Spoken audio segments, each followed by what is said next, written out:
Just gave the sauce a good stir, Bill. Oh, smell it on my clothes. Literally, you can smell. I put a little flank steak in there, you know, for the extra flavor. Oh, now do you do crabs and gravy ever? It's actually one of my dad's favorite things. So this is where it gets interesting. You just touched on a really big subject here because my mom is from Baltimore. My dad is from Ambler. I'm from Ambler, and those worlds come to a crashing collision. Okay.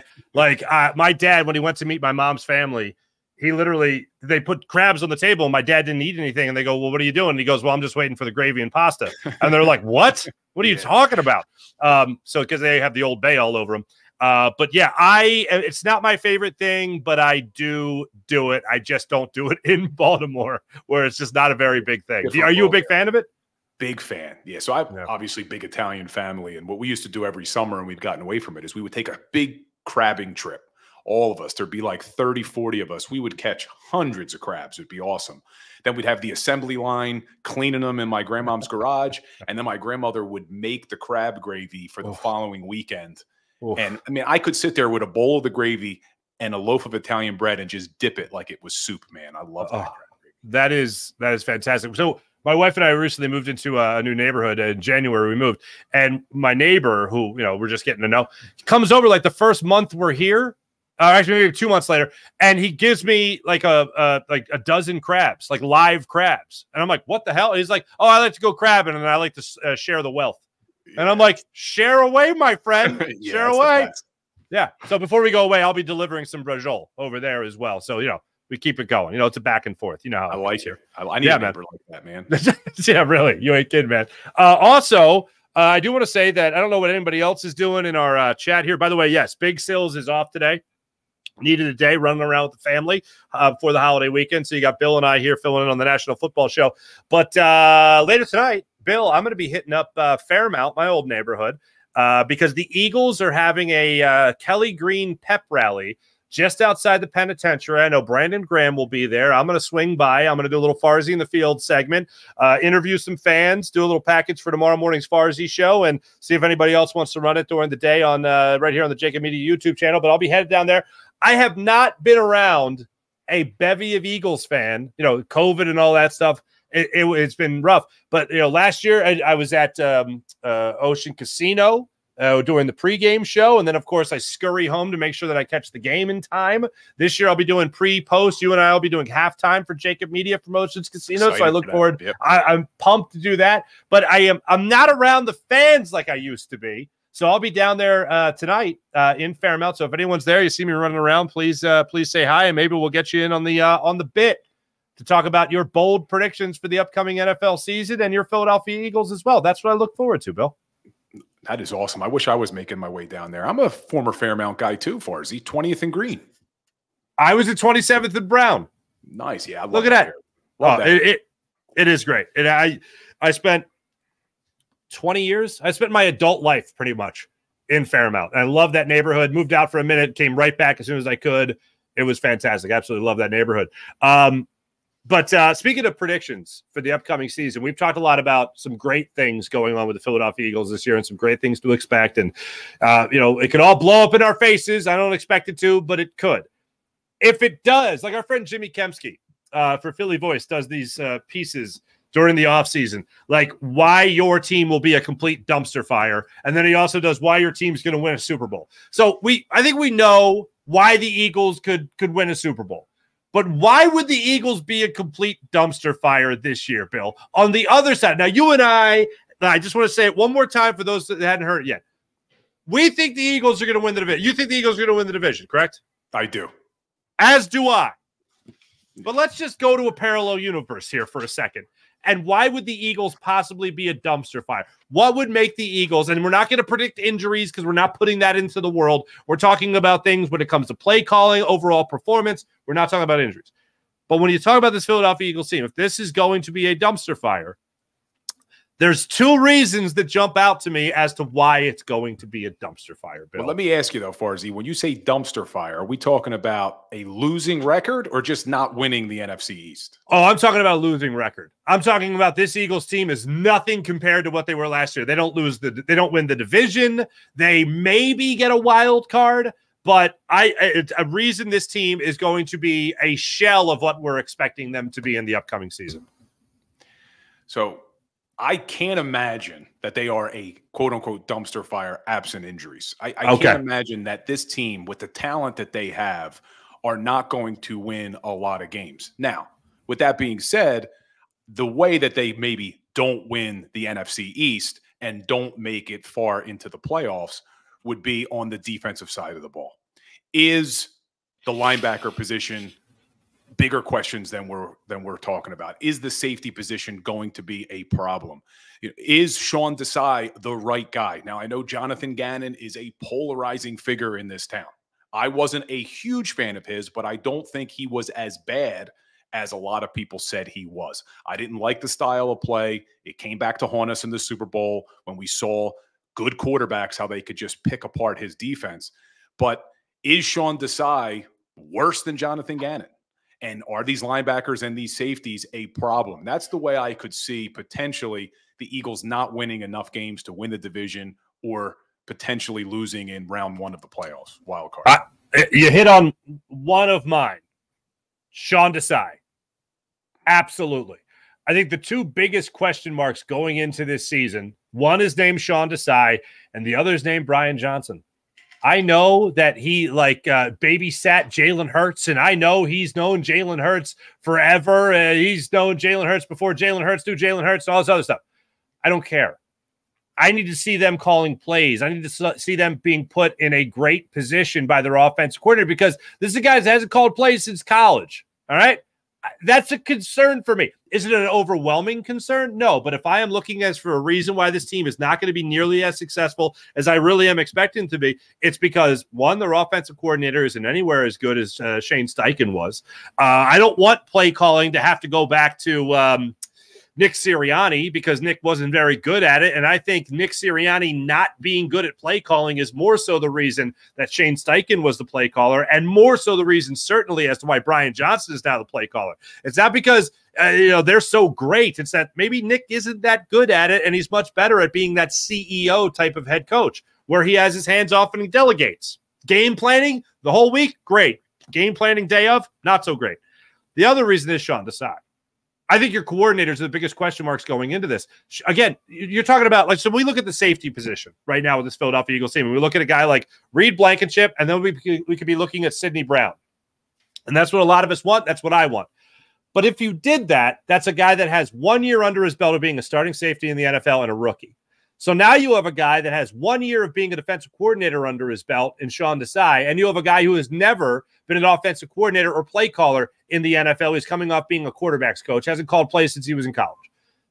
That is a concern of mine. And if the Eagles are going to have a lot of trouble this year, I think it's going to go back to the two coordinators who might be in over their head. Now, I don't think they're going to be, but I won't know that until I see it. Look, Jonathan Gannon, I'm with you. I know a lot of people didn't like him because he didn't blitz. The bottom line is, Bill, if I told you that the Eagles were going to have 70 sacks before a season, and you're a hardcore Eagles fan, you're doing backflips with excitement. But if I tell you, hold on, whoa, they hardly ever blitz, then you're like, well, that's not as fun. Like, how specific and how particular can you be? You're bringing the quarterback down. It's the bottom line. But when it comes to Sean Desai, if he doesn't make in-game adjustments, if he does over-pursue, if he does blitz more and gets burned, well, this defense is going to look as big. It's not going to look as tough. It's not going to look as nasty. And on the offensive side of things, let's say you don't make adjustments as well. Let's say you don't throw to your running backs again. Let's say your wide receivers, you can't get it figured out when it comes to Devontae Smith and it comes to A.J. Brown. Let's say you don't have those guys on the same page with the quarterback. Let's say Dallas Goedert isn't getting enough touches. Let's say that DeAndre Swift isn't catching enough passes out of the backfield. Like, there's a lot to orchestrate here. And as we always say, and we say it with every other team that has an embarrassment of riches, especially on the offense, there's one ball. There's one ball. And although I don't think it's going to be a factor this year, it is in the back of my mind that this ridiculous storyline has started up somehow, some way, with now A.J. Brown and the team Devontae Smith, team A.J. Brown. I hate it, but A.J. Brown has heard it. And it started with Darius Slay saying that Devontae Smith, it's not going to be long before we're talking about him as if he's the best wide receiver in the NFL. A.J. Brown's, 27? Devontae Smith's, 24, 25 years old? They're not that far off in age here. They could both be the best wide receiver in the NFL. But I don't need that poison starting to get dropped in the old drink there, the Philadelphia Eagles. So 1 and 2, I go with the coordinators as to why this team could absolutely be poised for disappointment. And then after that, I'll go to the fact that you only have one football to go around this offense, and you got a load of weapons to share that football with. So if I had to say that this team was going to have a disappointing year, it comes down to coordinators and sharing the football offensively. Yeah, the Brian Johnson thing calling plays is, I know Nick Sirianni and Brian Johnson have both said, look, we do a lot of game planning during the week. A lot of these plays are already put in place before game day, but we've seen it. You saw it in 2017 with Doug Peterson. You saw it last year with Shane Steichen. There is a feel for the game that a play caller has to have to be able to call the right play at the right time, make appropriate adjustments depending on what defense you're getting. So that is a huge question mark. You're right. Can Brian Johnson, in the heat of the moment, make the right play calls? 2-minute drills, things of that nature. How is he going to be? So I'm hopeful as well that he's going to be okay. He was here last year, but we won't know, just like we won't know how Nakobe Dean's going to play. We have to see it before we can say for certain. But I'm going to give a stat. I've been seeing in the chat, there's a lot of Cowboys hate going on in the chat. And let me get this out of the way first. I am a huge Eagles fan, and I hate the Cowboys probably just as much as the rest of you. But there's another stat that is extremely interesting, that the Eagles are going to have to buck this trend if they want to repeat as the first NFC East champs in 20 years. And that's Dak Prescott's record against the NFC East. Dak Prescott, say what you will about him, and he's lost big games, and he was a turnover machine last year. As a starter in the NFL, Dak Prescott is 27-7 against the NFC East. He's 8-3 against the Eagles, 9-2 against the Commanders, and 10-2 against the Giants. So if the Philadelphia Eagles want to buck that trend, we have to be able to beat Dak Prescott and the Dallas Cowboys. And I'm hopeful this is the year the Eagles go 2-0 against Dallas and whip up on them in Dallas. But that's something that shocked me, was Dak Prescott's record against the NFC East. You know what? I enjoy that. And I know I shouldn't enjoy it, but I'm aware. I didn't know the exact numbers, but I'm aware of his success around not just the Eagles, but the entire NFC, okay? I love it because it sets them up with such disappointment. They go through the regular season being able to build up this kind of bravado, build up this confidence. And then what happens? I mean, talk about dumpster fires. They're a dumpster fire when the playoffs come around. So I love that idea, Bill, that they build themselves up throughout the regular season and they have a lot of success throughout the regular season. And then when it matters most, they come up the smallest. And there's no better example than last year. I mean, you're talking about Jalen Hurts getting more playoff wins in one playoff run than Dak Prescott has in his career. So that to me shows you, or as many as Dak Prescott has in his career. So that to me is just more reason to believe that the Cowboys are going to fall apart. The other thing, we talk about play calling from Brian Johnson. If you're Mike McCarthy, you taking on more responsibility is probably not the best thing if you're the Dallas Cowboys. I know he's had success with guys like Aaron Rodgers, and I know everyone says Aaron Rodgers is the guy that made that team. People forget there was like 18 different Green Bay Packers on IR the year they won the Super Bowl against the Steelers. So there's some part of that, of them winning, was coaching. I'll acknowledge that, and I'm not a Mike McCarthy fan in the least, but that's a fact. So the Dallas Cowboys coming up this year and potentially having another great season within the NFC East and beating up on the other teams, to me, that doesn't matter, because ultimately what's going to matter is when they underperform right around playoff time.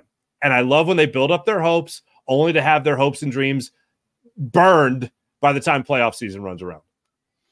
Yeah, let me make this clear. I don't think the Dallas Cowboys are going to win the NFC East this year. But when I'm talking about that record, the Philadelphia Eagles, when you look at their schedule, can't afford to lose games to the Dallas Cowboys. Remember, NFL changed the rules now. Good point. There is only one team that gets that bye. And I think that was very important for the Philadelphia Eagles to make it to the Super Bowl last year, was having that first round bye, having home field advantage at the Link. And I don't think there's a team in the NFC that can come into the Link and beat the Philadelphia Eagles in the playoffs. But if the Eagles have to go on the road, they have to go to San Francisco, or they have to go to another team's stadium, I don't like our chances as much as I do at the Link. So that's why I think you look at this record. Yeah, the Dallas Cowboys, they'll fall apart. They do every year. But if the Eagles lose to the Dallas Cowboys, that could be the difference between a 1 seed and the 2 seed, which is huge now with the 1 seed only getting the bye. So that's what I mean by that. No, and I absolutely hear that. Yeah, I think people understand that. Yeah, we don't really have high hopes for the Cowboys this year. But like, here's the thing I don't understand. Cowboys fans every year, they get louder and louder by doing less and less. Like, that's the thing. Like, it still ends with disappointment for them. Like, even if they think through the regular season they got some great things going for them, you have a guy like Cooper Rush win you 4 games with Dak Prescott being out last year. Then they come back. Dak's a turnover machine when he comes back. It's just so crazy to me that they seem to get what's the word, puffy more and more every single year by doing less and less. And that to me just doesn't make any damn sense. What's their last championship appearance? 1995? Yeah, I would say 95. The year maybe is the last conference championship game I think they went to. Jeez.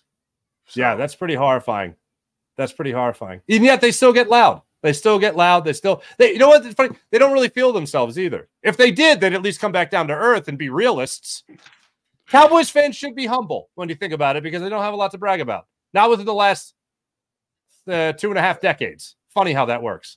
Let's go back to that list that we had earlier when it comes to the defensive player of the years and defensive player of the year, offensive player of the year.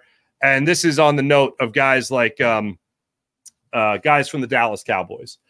Now, we've talked about Jalen Carter potentially as a rookie defensive player of the year, rookie defensive player of the year. We've talked about Nolan Smith in that regard.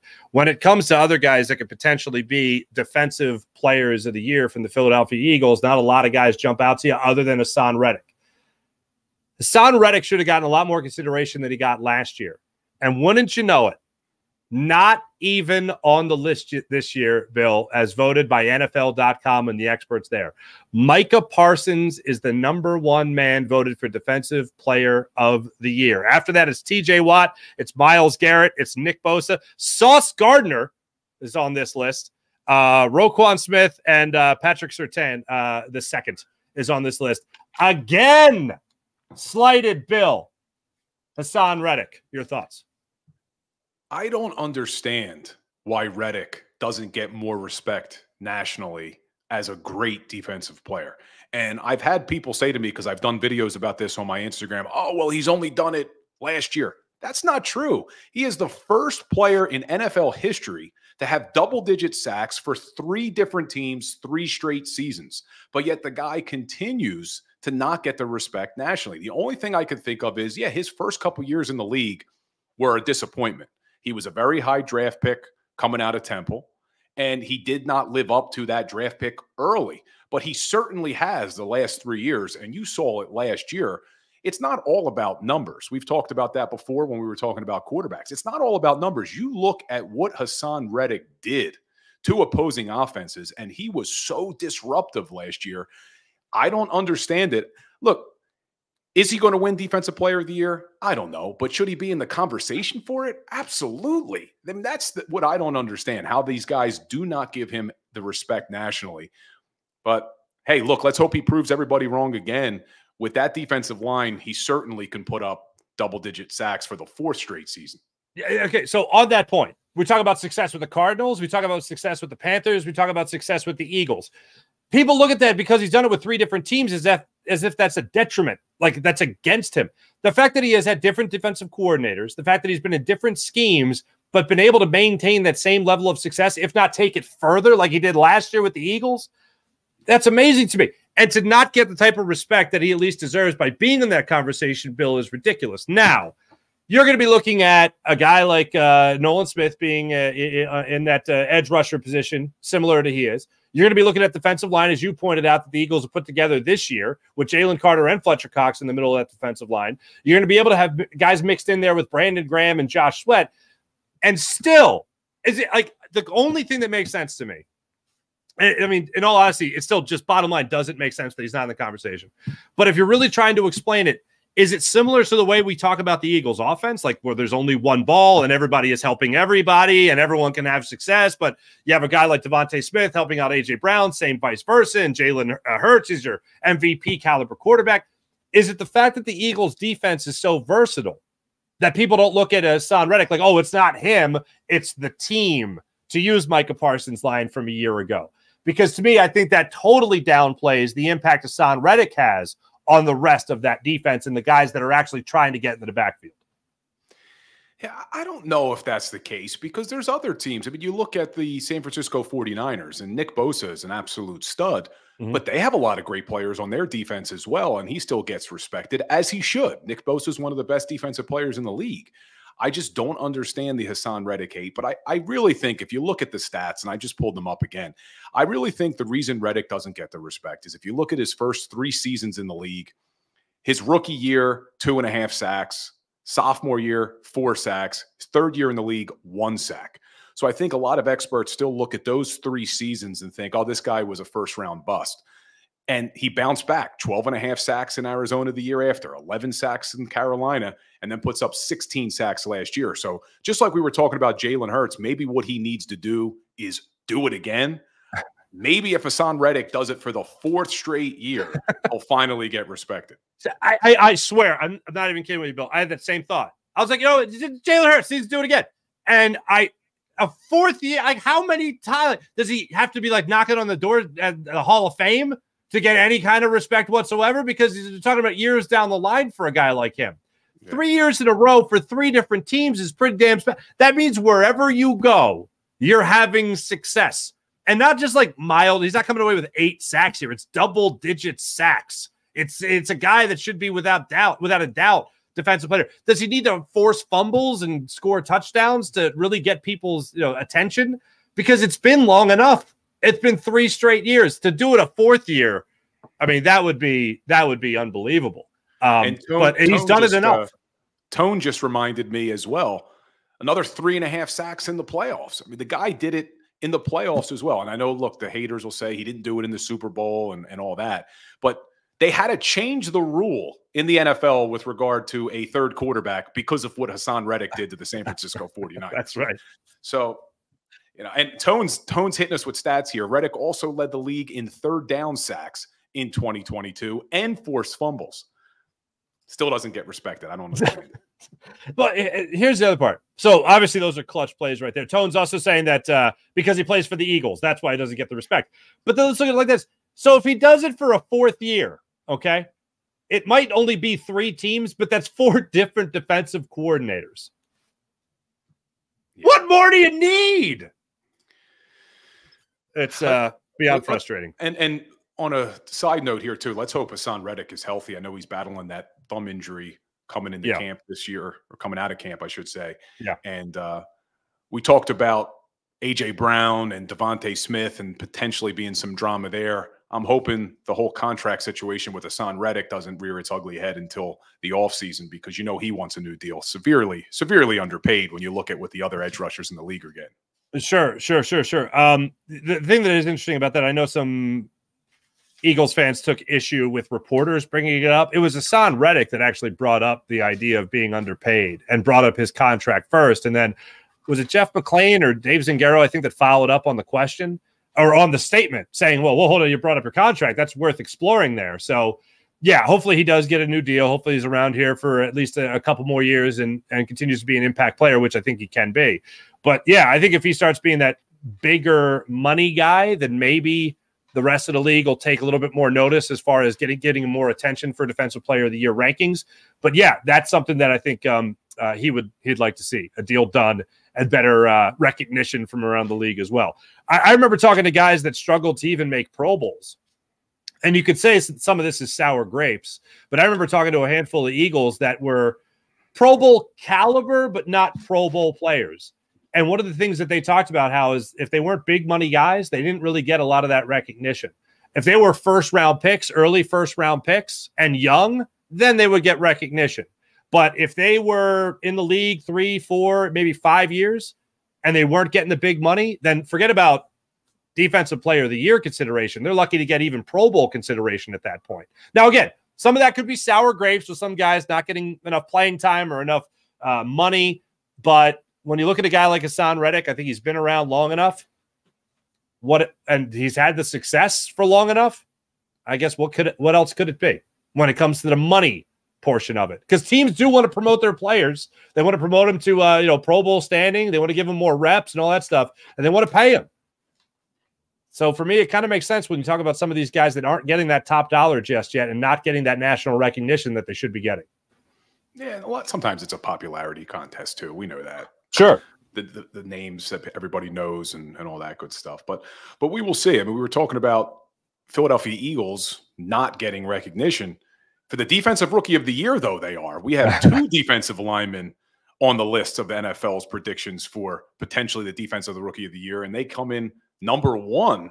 Jalen Carter getting 12 votes for Defensive Rookie of the Year, and tied for number 6, Nolan Smith. So they may not like the Eagles, but they like the Georgia Bulldogs. Yeah, they like the Broad Street Bulldogs. I'll start on Nolan Smith. I said when the Eagles drafted him and I looked around this defense, that I don't think we're going to have to wait very long for Nolan Smith to get his first 10-sack season. I think at the NFL level, look, it's only preseason, but you saw the speed. It translated to the NFL game. It's a matter of how Sean Desai is going to deploy him as a edge rusher on this team, as an outside linebacker on this team, trying to get in the backfield.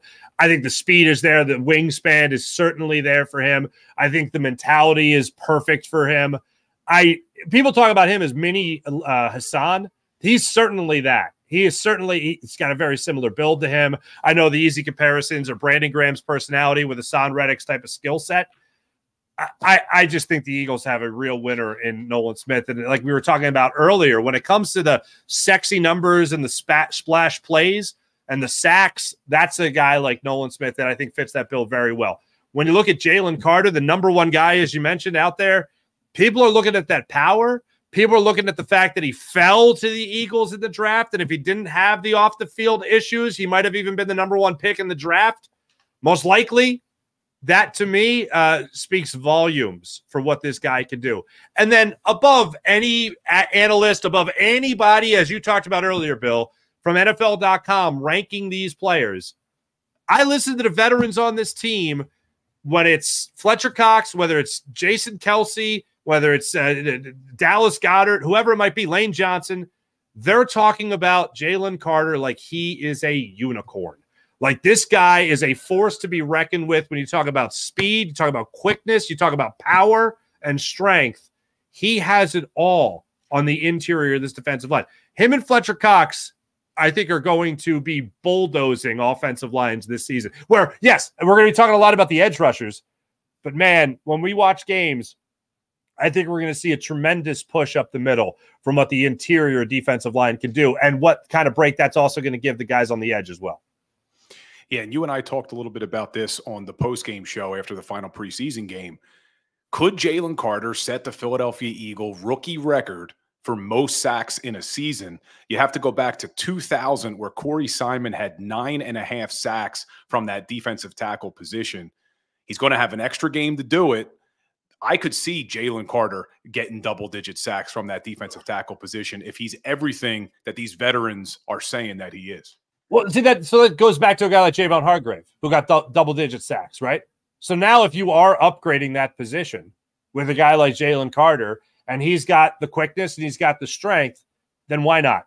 Especially if you still have the same guys on the edge, especially if you still have a guy like Haason Reddick, especially if you've upgraded the other side with Josh Sweat, I think, proving himself really last year as to what his talent really is at this NFL level. And then also a guy like Nolan Smith coming off that edge as well. I mean, the sky's – that's why when people say they can't get 70 sacks again, look, yes, I understand it would be hard. I understand they got a tougher schedule this upcoming season. But for this defense, I think they have loaded up. Again, for another year, let's see. Last year, you had Jordan Davis to this defensive line. He has the injury problem. We've talked about that. Then you go and you add Ndamukong Suh, you add Linval Joseph. You already have Javon Hargrave. And now you're adding another edge rusher in Nolan Smith. You brought in a more dominant defensive tackle or nose tackle in Jalen Carter. And you're pairing that with Haason Reddick? Could be scary. I mean, it could be very scary. Oh, and your secondary, other than your safety positions, are the same. I mean, your first three corners, including Vontae Maddox in the nickel corner spot, you're insanely talented defensively. You got a question mark with Nakobe Dean, and I feel like I've been president of the Nakobe Dean optimistic fan club, and then you don't know what you're having yet at the safety position. By the way, we haven't even touched on that. Before we go further on the list, who are the starting safeties of the Philadelphia Eagles in the upcoming season? It's a good question. I mean, you know that the one safety position is going to be Reed Blankenship. Done. Who starts next to him? Who starts next to him? I don't think it's going to be Sidney Brown yet. I think Sidney Brown may win that job eventually. But there's a guy that really kind of went under the radar when they signed him in the offseason, and it was Justin Evans. So Justin Evans was a second-round pick in 2017 out of Texas A&M. And if you haven't seen the college highlight of him absolutely trucking Derrick Henry in college, it is unbelievable. Go YouTube, but I also have it on my Instagram. But Justin Evans trucked Derrick Henry in college. But he was a promising rookie, drafted in the second round, goes to Tampa Bay, had a really good rookie season, and then the injury bug got him. He was out in 2019 and 2020 with injuries, was completely out of football in 2021, signs a one-year deal last year with the New Orleans Saints, played in 15 games, started 4 of them, and played okay. But the Eagles signed him, and they signed him pretty early on in the offseason, and he's a guy where didn't look like he was getting a lot of reps in the beginning of training camp and started working his way in, working his way up that depth chart. If he can get back to the guy he was coming out of college, he may be your starter at that other safety position. And if it's not him, then clearly I think it'll be Terrell Edmonds, who started for a lot of games for the Pittsburgh Steelers. But keep your eye on Justin Evans. This guy's got a lot of skills. If he can bounce back and he's healthy, he could be a really good safety. All right, so I'll ask this in 2 ways. I'll ask the prediction, and then I'll ask what you want to happen. So your prediction, because I think it's going to be Terrell Edmonds. My desire is that it's Sidney Brown. What is your prediction? I mean, I know, right? About people, right?